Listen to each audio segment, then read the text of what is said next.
Signez-vous systématiquement vos photos? Les signez-vous selon le cas ou jamais? Jusqu'à récemment, je ne les signais pas, trouvant cela un peu prétentieux pour un amateur qui cherche à progresser. Puis devant la multiplication de la diffusion de mes photos et la couverture d'un événement à plusieurs photographes, j'ai revu ma position. Je suis Christian Aumann, un photographe amateur qui veut progresser. Je partage mes essais, mes expérimentations, mes réflexions sur mon blog Je me remets à la photo, ainsi que sur la chaîne YouTube du même nom. Petite précision, vous pouvez lire l'article correspondant et qui complète cette vidéo sur mon blog, j'en indique l'adresse dans le descriptif de cette vidéo. Vous l'avez certainement constaté, peut-être à vos dépens, une image postée sur les réseaux va circuler par repartage sans que l'auteur ou la source ne soit citée. Une photo sans identification d'auteur laisse celui-ci dans l'anonymat. À l'inverse, certains photographes amateurs apposent un filigrane énorme au travers de leurs photos, comme si chacune de leurs images méritait la protection d'une œuvre de maître.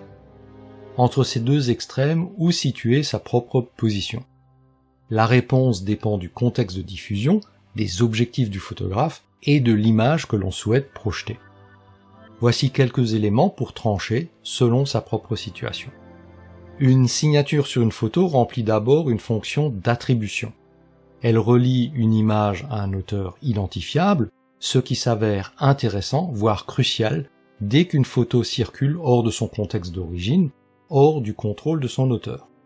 Sur un forum photo, dans un album partagé ou sur certains réseaux sociaux, la signature survit au repartage et elle indique « quelqu'un a créé cette image et voilà qui c'est ».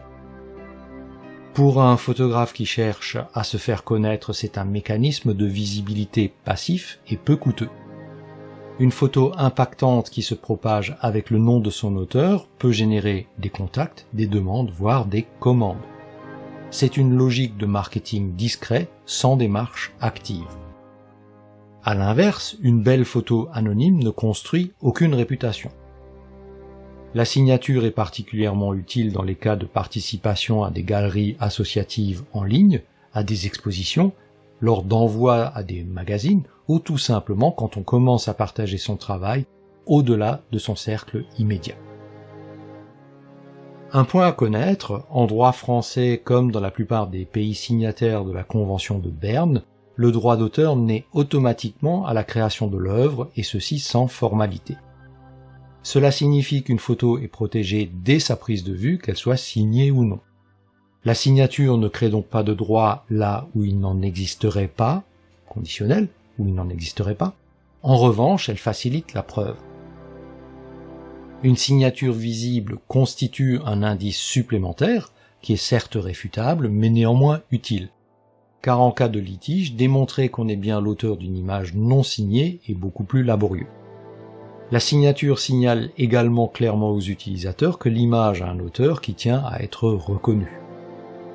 Cela dissuade les usages négligents, sans pour autant empêcher les usages de mauvaise foi. Supprimer une signature n'est pas compliqué. Les métadonnées IPTC, International Press Telecommunication Council, créées pour améliorer les échanges internationaux d'informations, ces données nom, contact, notice de droit, intégrées au fichier pour peu qu'elles soient renseignées, restent techniquement plus fiables qu'une signature visible, bien qu'elles soient tout aussi facilement supprimables par les différentes plateformes. Un mot sur le filigrane. Conçu pour rendre l'image difficile à exploiter, il couvre une partie du sujet et répété ou placé de manière plus ou moins intrusive. L'intention ici est défensive plutôt qu'identificatrice.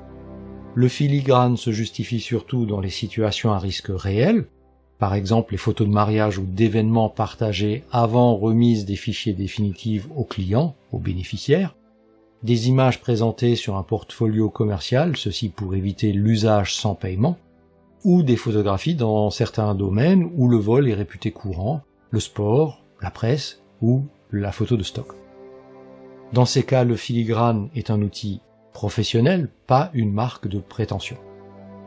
En revanche, filigraner lourdement des photos de paysages ou de voyages partagés pour le plaisir est souvent contre-productif, cela nuit à la lecture de l'image, projette une méfiance disproportionnée et n'empêche pas grand-chose en pratique. Ces quelques rappels étant faits, le cas concret auquel j'ai été confronté et qui m'a fait considérer signer certaines de mes photos était le suivant. Nous étions plusieurs photographes à couvrir simultanément le même événement d'un point de vue identique. Les photos qui résultent de ce genre de situation peuvent être ou sont extrêmement ressemblantes puisque le sujet principal est unique et la lumière identique pour tous. Lorsque ces photos sont ensuite publiées sur les réseaux sociaux, transmises à un journal local ou partagées par un groupe d'associations, la confusion des auteurs est fréquente. Sans signature, une photo peut être attribuée à la mauvaise personne, par simple erreur, ou sciemment récupérée par quelqu'un d'autre. Le repartage sans crédit est quasi systématique dans ce type de contexte. L'organisateur de l'événement publie les images sans se préoccuper de leur provenance, le journal local utilise le cliché sans vérifier qui l'a pris, et l'auteur original n'est jamais mentionné. Dans ce scénario, la signature visible devient un arbitre passif. Elle ne prouve rien d'irréfutable, mais elle crée un fait visible au moment de la diffusion. Cette image-là porte ce nom-là. Si une version non signée circule en parallèle avec attribution erronée, la version signée constitue au moins une preuve que l'auteur en revendique la paternité. Quand plusieurs photographes couvrent le même événement, la signature n'est plus seulement une marque d'auteur, elle devient un outil de démêlage dans un flux d'images qui sont homogènes. Je vous invite à lire l'article correspondant sur mon blog pour davantage de points techniques et juridiques dans ce genre de situation. Pour un photographe amateur, signer ses photos le fait-il passer pour prétentieux ou au contraire pour quelqu'un qui reprend des codes professionnels? Mes recherches en la matière indiquent qu'une signature sobre, comme le nom, le prénom, ou un pseudonyme en petits caractères neutres, est généralement acceptée comme normale dans les communautés photos en ligne. Elle indique simplement que l'auteur tient à être identifié. En revanche, une signature stylisée, surdimensionnée, accompagnée d'un logo ou placée de façon à concurrencer le sujet de la photo, peut effectivement sembler prétentieuse, surtout si le niveau technique de l'image ne justifie pas un tel soin de mise en avant. En résumé, la recommandation et la règle que je vais faire mienne est de signer discrètement ces photos dès lors qu'on les partage en dehors de son cercle proche, soit sur un forum, un réseau social ou un portfolio. Cette règle sera modulée selon le contexte, et j'ai créé pour l'occasion une signature que j'estime discrète et un paraphe fait de mes initiales. De manière générale, il est recommandé d'adapter la signature à son niveau d'exposition, sobre pour l'amateur qui commence, plus structuré pour celui ou celle qui vise une visibilité réelle. Dans les contextes de couverture collective, des événements associatifs, des manifestations sportives, des concerts, la signature devient particulièrement utile pour démêler les images similaires produites par plusieurs photographes. On signe systématiquement, et si possible on convient en amont d'une règle de crédit avec l'organisateur. Le filigrane, lui, est réservé aux situations où le risque d'usage commercial non autorisé est concret. On complète toujours avec les métadonnées IPTC dans le fichier, c'est la trace la plus durable même si invisible à l'œil. Et on conserve ces fichiers RAW originaux, car en cas de litige sur la paternité, l'horodatage EXIF et le numéro de série de l'appareil valent souvent mieux que n'importe quelle signature. Finalement, une des meilleures protections reste une image reconnaissable avec un style personnel affirmé, mais ça c'est pour un peu plus tard. Et vous, quel est votre avis? Dites-moi en commentaire si vous avez déjà une position quant à la signature de vos photos ou si vous vous posez la question. Je vous invite à lire l'article correspondant sur mon blog qui est un petit peu plus complet. Si vous avez aimé l'idée de cet épisode, mettez-lui un pouce levé d'appréciation et d'encouragement. Aidez-moi à faire connaître ma chaîne en partageant mes vidéos, cela permettra à d'autres personnes de la trouver plus facilement.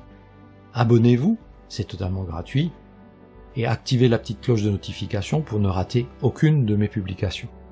Vous pourrez toujours vous désabonner si finalement cet abonnement ne présente pas l'intérêt que vous en escomptiez. Je vous souhaite de faire de bonnes photos et je vous dis à bientôt sur l'un de mes médias.